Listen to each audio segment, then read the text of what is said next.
At 6:40 a.m., June 26, 1944, morning mist rested over a quiet Norman field, and the steel of a disabled American tank still held the warmth of battle. When German engineers opened it hours later, they faced a question that would haunt them for the rest of the war. Why was this simple machine, built to lose battles, yet prepared to win the war?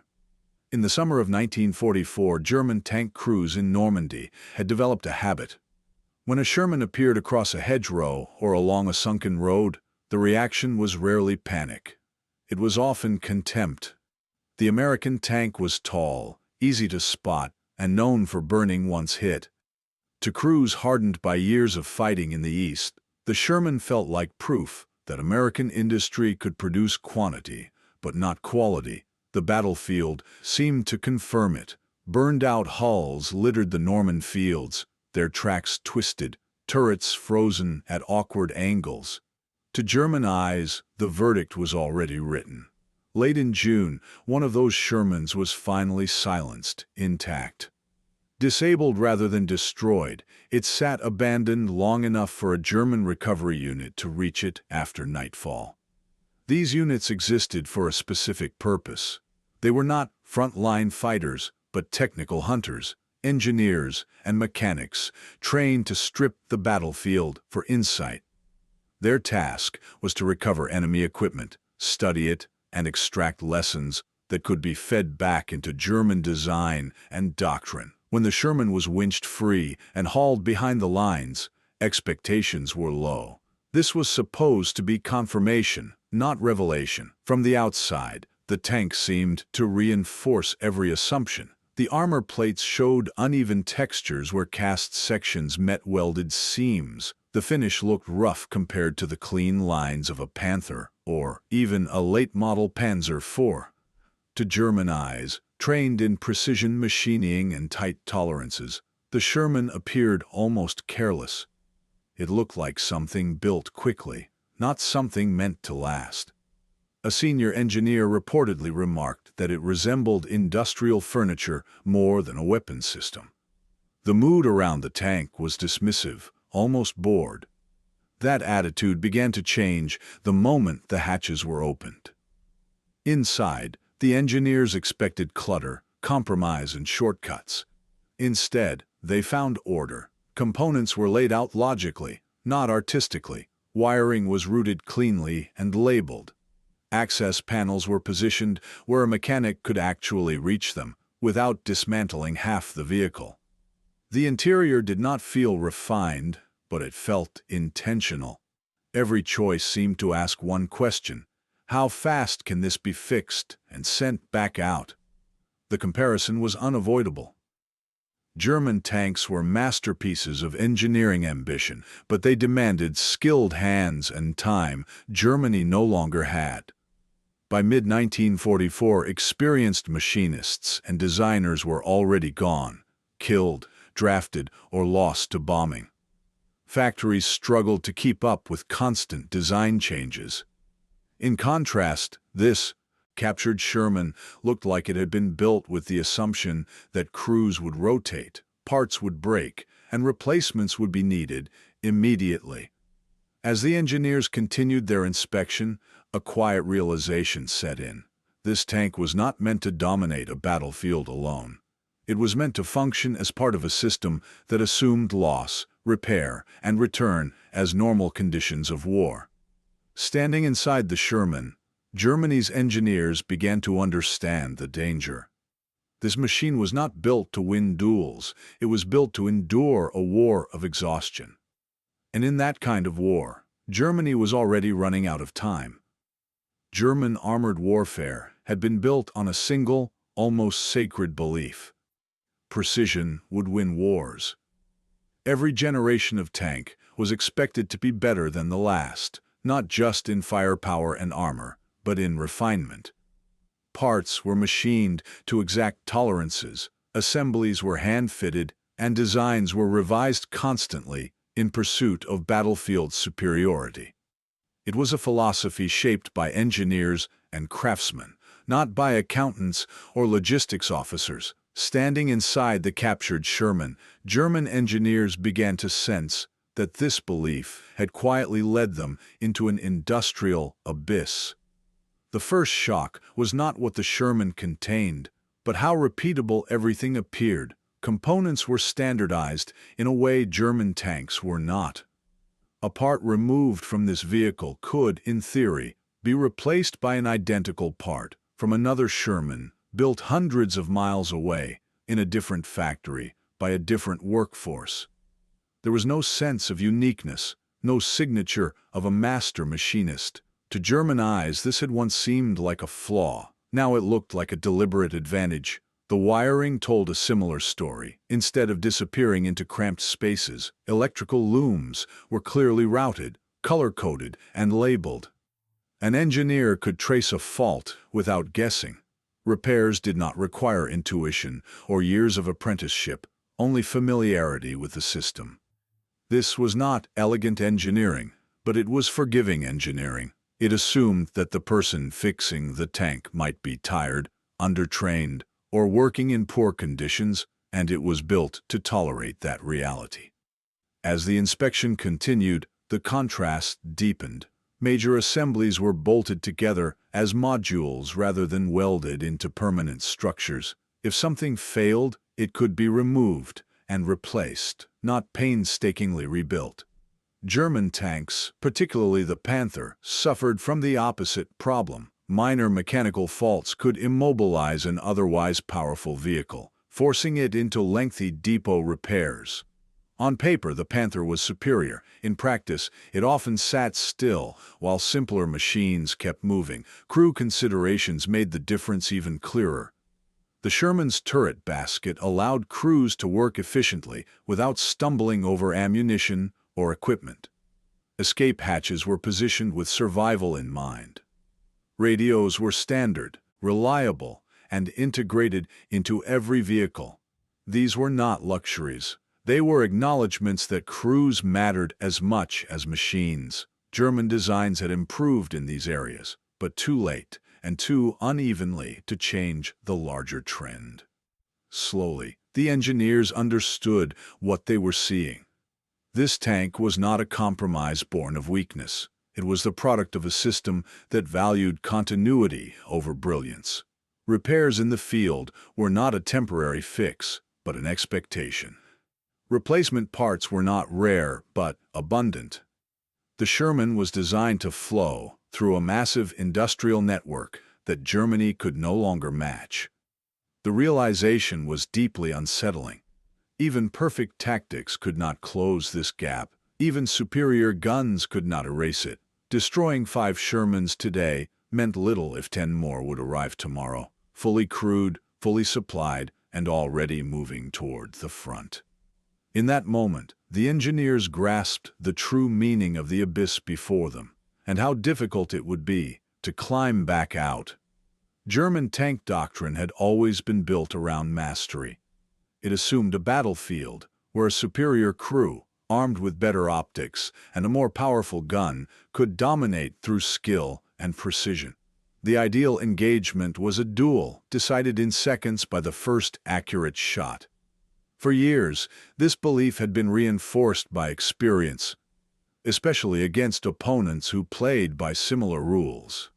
The Sherman shattered that expectation, not by challenging German tanks directly, but by refusing the game altogether. As German engineers pieced together how the Sherman was meant to fight, a pattern emerged. American planners accepted something German doctrine could not easily tolerate. The loss of individual vehicles was not a failure if the mission continued. Tanks were tools within a larger structure, not prized instruments whose survival defined success. This did not mean American crews were careless, but it did mean the system was designed to absorb damage without collapsing. From a German perspective, this was deeply unsettling. The Sherman was rarely meant to operate alone. It moved in platoons, supported by infantry, artillery, and air power that could be called in with speed and clarity. Radios were not optional or reserved for commanders. They were standard. Information flowed quickly, allowing units to adapt in real time. German crews, often facing signal shortages or rigid command structures, found themselves reacting rather than controlling the tempo. The battlefield no longer rewarded solitary excellence. It rewarded coordination. What disturbed the engineers most was how ordinary this approach appeared. There was no sense of heroic dependence on a single crew or a single vehicle. Replacement crews arrived trained to a common standard, competent but not elite. They were prepared to operate within a system rather than define it. Where German training emphasized mastery earned over long experience, American training emphasized consistency and repetition. One crew lost could be replaced without disrupting the larger machine. This philosophy extended beyond tactics into psychology. German tank crews often felt the weight of expectation, knowing their vehicles were difficult to replace and their failures costly. American crews, by contrast, operated within a structure that assumed rotation, repair, and reinforcement as normal. Pressure was distributed across the system, not concentrated on the individual. The result was resilience, not brilliance, and resilience proved harder to defeat. Inside the captured Sherman, the engineers could see how this mindset shaped every decision. Nothing depended on perfection, everything depended on continuity.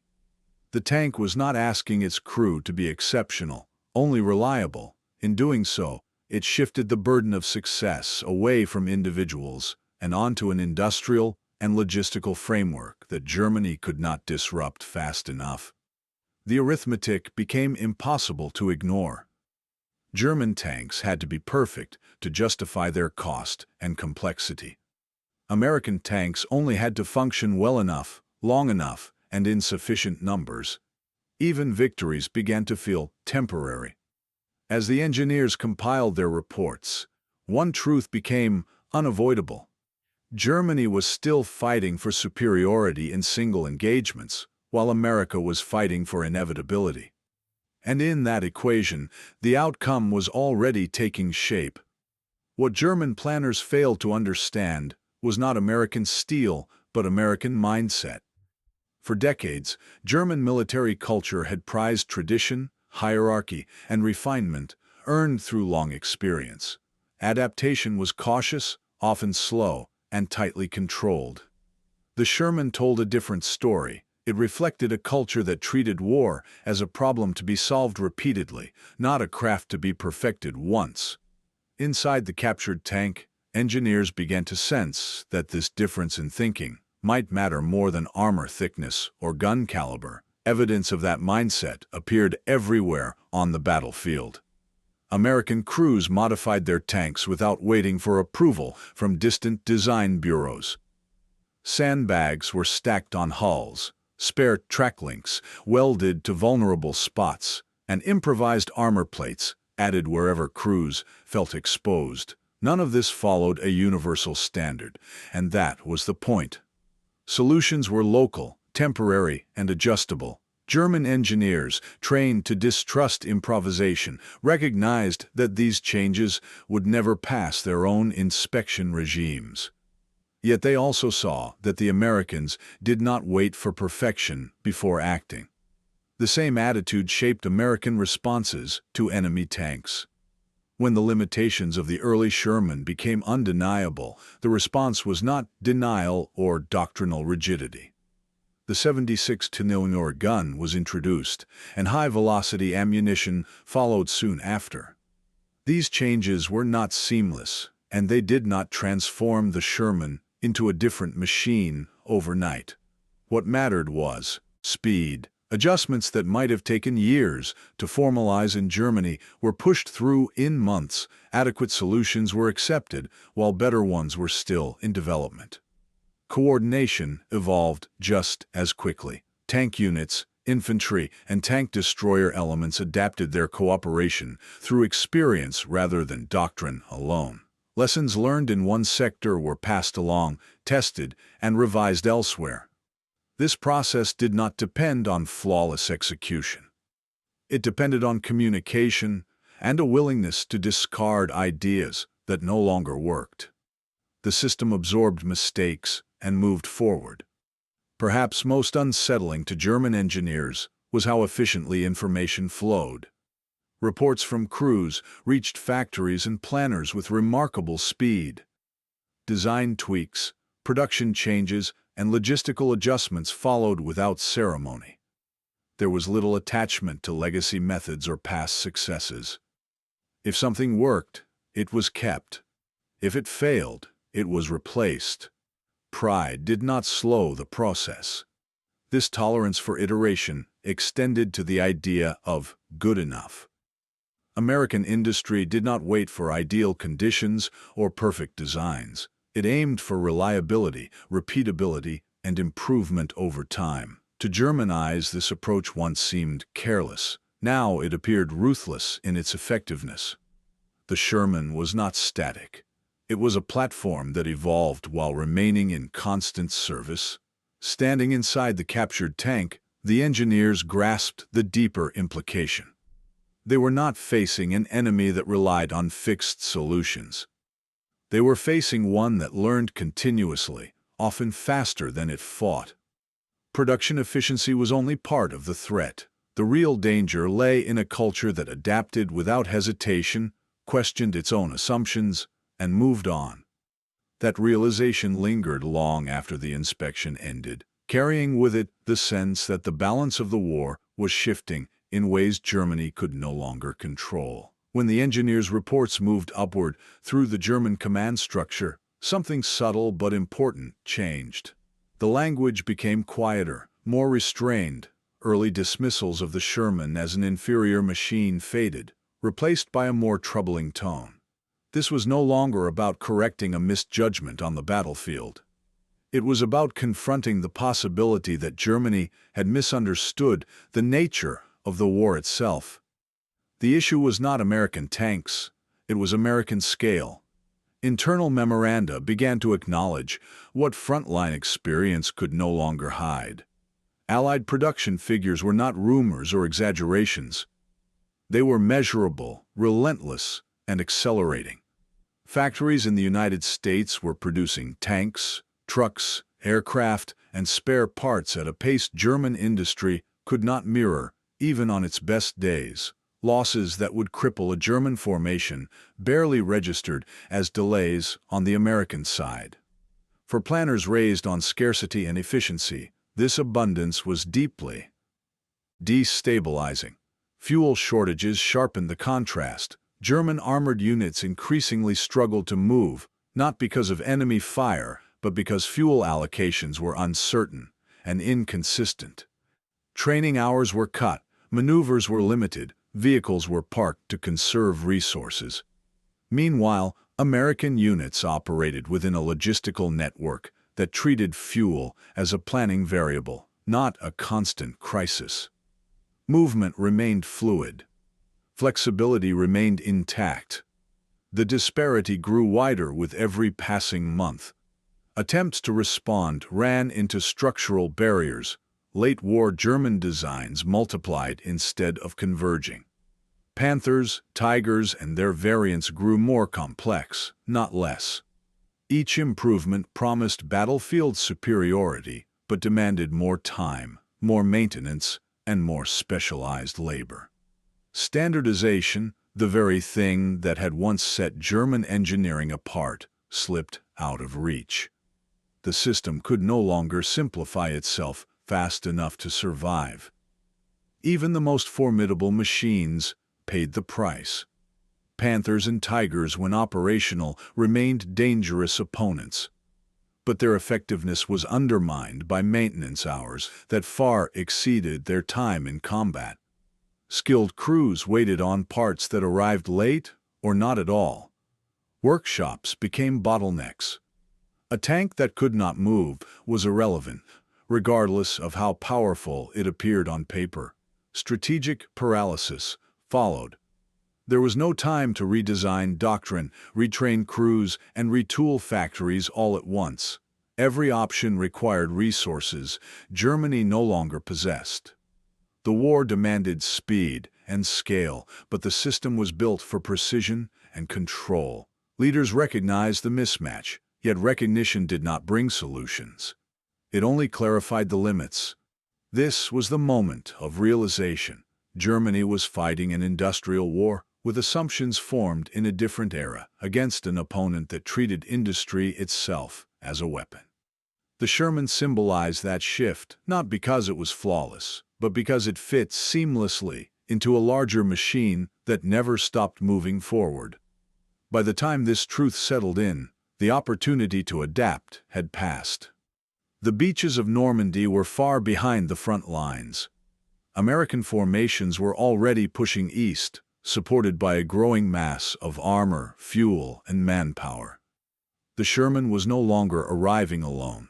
It was part of a system that had found its rhythm. And Germany, finally understanding what it faced, found itself without the time or means to change the outcome. The Sherman would never win beauty contests or dominate post-war legend battles. Even during the war, few American crews spoke of it with reverence. It was not admired for elegance or feared for invincibility. Yet its real victory unfolded quietly, measured not in duels won, but in wars sustained. Long after the inspections ended and the reports were filed away, the Sherman's true legacy began to take shape. From Normandy to the Rhine, the Sherman remained the backbone of Allied armored forces through 1945.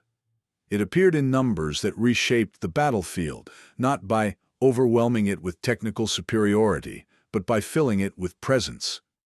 Wherever Allied forces advanced, Shermans were there, rolling, stopping, being repaired, and rolling again. They created continuity.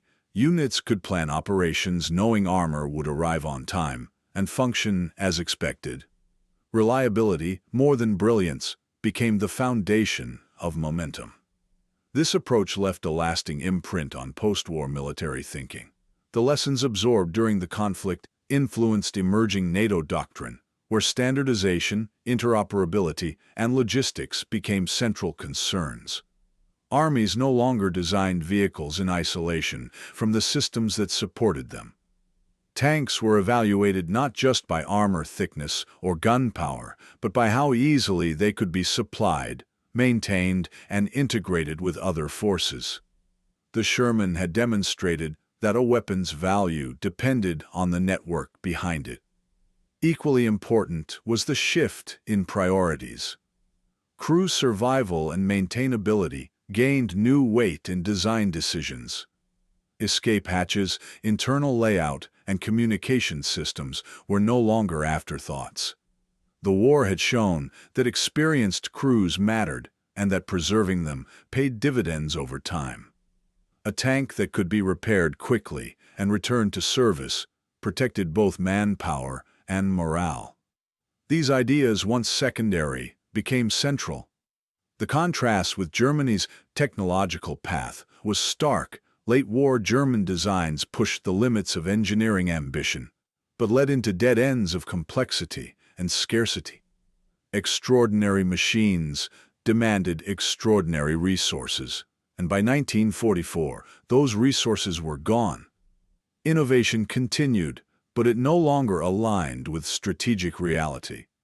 The Sherman, by contrast, remained adaptable precisely because it never chased perfection. At the heart of this legacy lay a simple but transformative idea: logistics as a weapon. American industry, transportation, and planning turned movement and supply into decisive forces. The Sherman was the visible expression of that power, not because it embodied it alone, but because it fit so well within it. It did not strain the system, it sustained it. When German engineers finally closed the hatches on the captured Sherman, they understood this truth. The war was no longer being decided by who built the most formidable machine in isolation.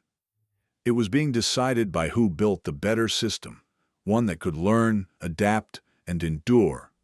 That realization lingered long after the tank was returned to the yard.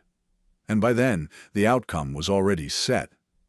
If this story gave you more than dates and machines, if it offered a different way to understand how wars are truly decided, then this journey does not end here. We continue to explore moments where quiet decisions shaped history, not through spectacle, but through consequence.